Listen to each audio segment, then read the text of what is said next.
अस्सलाम वालेकुम नाजरीन तासु गोरे अब्बासिन खबर ज़ेम शाहिद जान ज़ेब त खबर सर कि मर्दान के जनाना पर मामला डजो के जिल पुलिस एहलकार पाक रसीदले द खैबर पख्तूनख्वा नवे मुमकिन वज़ीर आला पर लाबिंग शुरू सोक फेवरेट दे नमूना मखिता रागलल त खबर तफसील मर्दान के जनाना पर मामला डजो के जिल पुलिस एहलकार पाक रसीदले मर्दान जेल रोड बांधे द मुस्तरात पुतनाजा डजी शिवी چې په دې کې د مردان جیل پولیس اهلکار ابوالحسن قتل کړی شوی د شیخ ملتون تاڼې پولیسو مقدمه درج کړې او د تفتیش آغاز یې کړی مردان ګړي اسماعیل زی سره تعلق لرونکي محمد عابد ولد سردار مردان شیخ ملتون تاڼې پولیسو ته د راپور درج کولو پر مهال ویلي چې زما ورور ابوالحسن مردان جیل پولیس کې اهلکار و رپورټ تر مخې نن سهار د ډیوټۍ نه کور نه وتلو لږ وخت پس ما ته اطلاع وشوه چې ابوالحسن چا ویشتو لاش مردان میډیکل کمپلیکس په کجورلټي کې پروت دی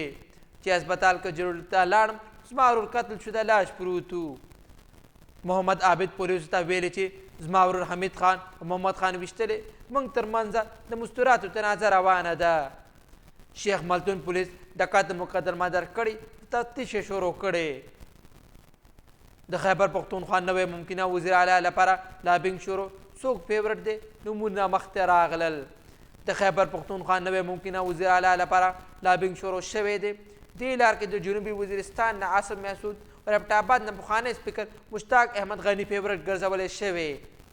بل خوا ذرایع ویلي چې پی ټي آی کې دننه موجود وزیر اعلی خلاف هم هلې ځلې شروع کړې شوي د خیبر پختونخوا ممکنه نوې وزیر اعلی لپاره فهرست کې شامل آصف خان محسود د کمشنر پېښور ډویژن ریاض محسود ورور او د سینټر دوست محمد محسود زوی دی ذرایع دعوا کړې سینټر دوست محمد د بانی پی ټي آی نږدې ملګری هم دی او همدغه وجه د مشتاق غني سره آصف محسود هم تیز غل کې فیورټ ګڼل کیږي بل خاص ذرایع دعوا کړې د خیبر پختونخوا اسمبلی پخوانی سپیکر مشتاق احمد غني لپاره هلې ځلې کوونکي پارټۍ کې دننه مضبوطه پوزیشن لري داسې مزید اپډیټس لپاره اباسین خبر لایک او سبسکرایب ضرور کوئ